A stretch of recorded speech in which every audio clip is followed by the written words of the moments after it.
유튜브로 읽는 박정희 전기 10권 10월의 결단. 유신 준비 작업.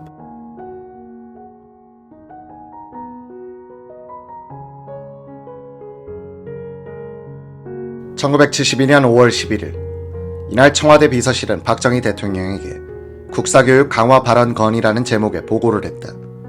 그 요지는 국사교육은 고등학교까지만 하고 각 기업체 채용시험은 물론 국가시행 고시에 있어서도 극소수의 시험만이 국사를 시험 과목에 포함시키고 있는 실정이라는 것이었다. 서울대 교양과정부의 필수 과목 중에 세계문화사는 포함돼 있으나 역사 과목은 없다는 것이다. 박 대통령은 보고서 옆 여백에 이런 메모를 남겼다. 세계문화사를 알기 전에 제 나라 역사를 먼저 알아야 하지 않는가. 개탄.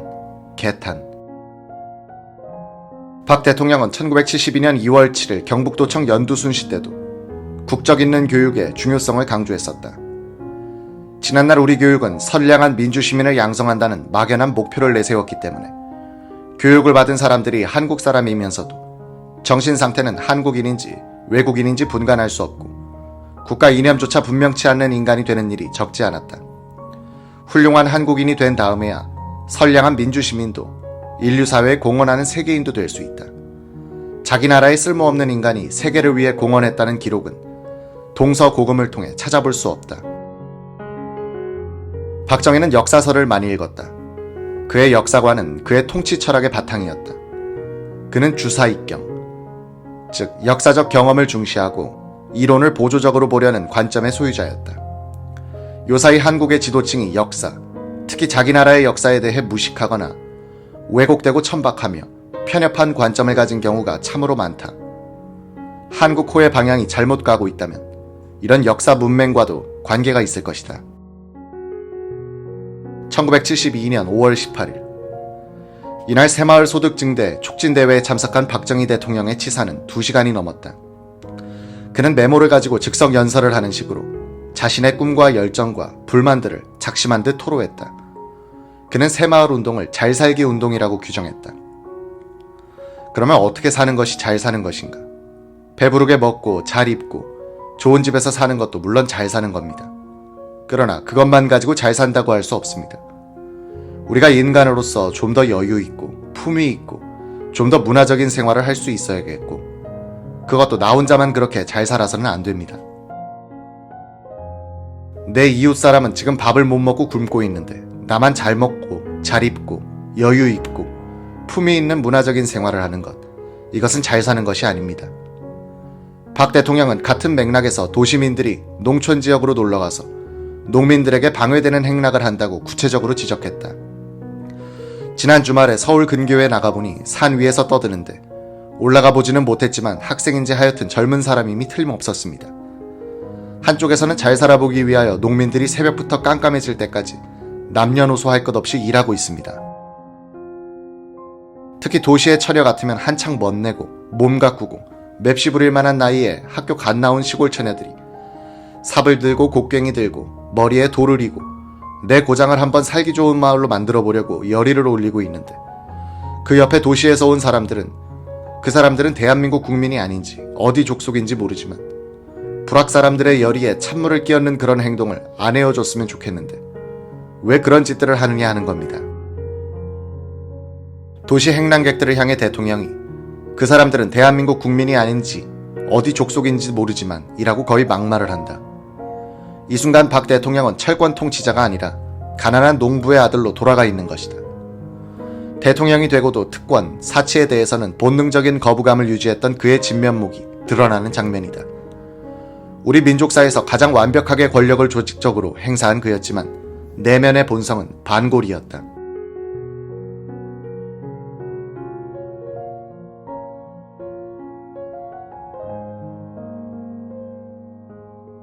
(1972년 6월 8일) 박 대통령은 김 비서실장과 비서관들과 함께 저녁 식사를 하는 자리에서 이렇게 말했다.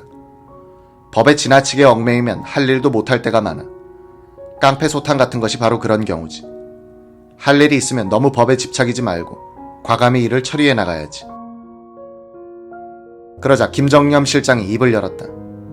경제가 어려워지는 주된 요인이 선거 때 마구 뿌려지는 정치 자금 때문입니다.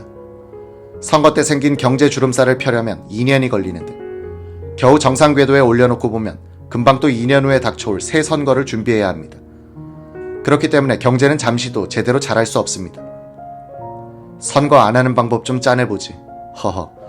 유혁인 비서는 신문사에 있었으니 묘방이 있을 것 아닌가.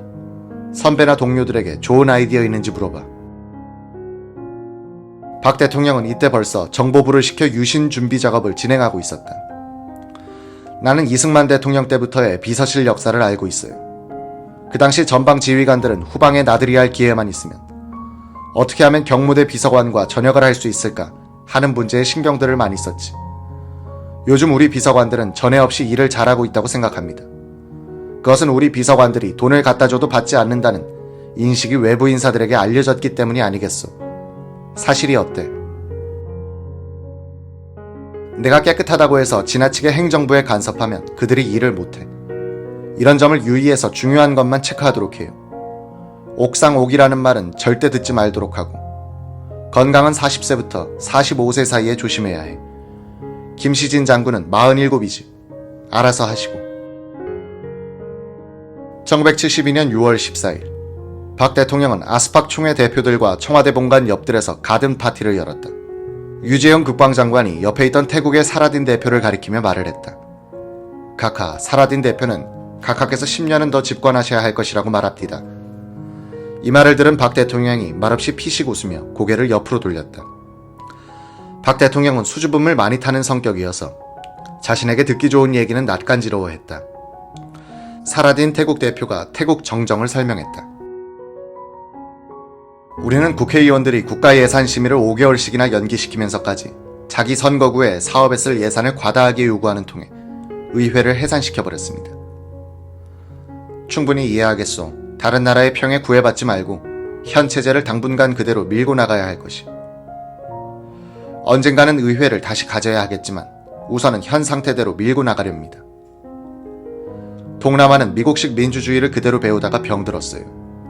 태국 현실에 대해 강대국들이 제시하는 의견에 태국 정부가 따를 필요는 없다고 총리에게 전하시오. 비평만 하는 강대국이 우리에게 대하는 태도는 어떤 경우에나 마찬가지입니다. 지금은 국회를 없앴다고 비난하고 있지만 또 국회를 열게 되면 다른 트집을 잡아서 비난할 겁니다. 타놈 총리의 결단성을 높이 평가합니다. 나는 당신이 오늘 한 얘기에 전적으로 동감합니다. 1972년 6월 16일 오후 6시경에 박 대통령은 김현옥 내무, 김보연 농림장관, 홍성철 정무, 정소영 경제일 수석, 박진환 특보 등과 함께 본관 대통령 집무실 앞 등나무 아래에서 식사를 했다. 밤 9시쯤에 식사가 끝나자 박 대통령은 술이 센 비서관들과 한 잔 더 하자고 해서 1시간가량 막걸리로 대작했다. 미국식 민주주의가 한때 나라를 병들게 했어. 국회와 언론계는 지금 정도의 관계를 맺고 있는 것이 적당한 수준이라고 봐. 서로가 더 규제하려고 하면 안 돼. 1975년에 정권을 누구에게 넘겨줄 것인지가 문제인데 자칫 잘못하면 그동안 쌓아올린 공든탑이 하루아침에 무너질까봐 걱정이야. 나야 그만두면 개인적으로는 편하고 명예로운 것이지. 장관들 중에는 아직 소신이 없는 사람들이 있어. 당에도 아직 문제가 있다는 걸 나는 알고 있어. 어이, 비서관. 자네가 이 자리에서 장관들을 하나하나 평을 좀 해봐. 임자가 장관들을 얘기하는 것은 고자질이 아니야. 그건 비서관 임무에 속하는 것임을 알아야 해. 김모 장관이 청운각에서 술을 먹다가 업자들한테 한참 공격을 받으니까 내가 이거 하고 싶어 합니까? 대통령이 하라니까 할 수 없이 하죠 라고 말할 정도로 소신이 없습니다. 김 장관이 입장이 곤란하니까 내 이름을 좀 팔았겠지. 하하하.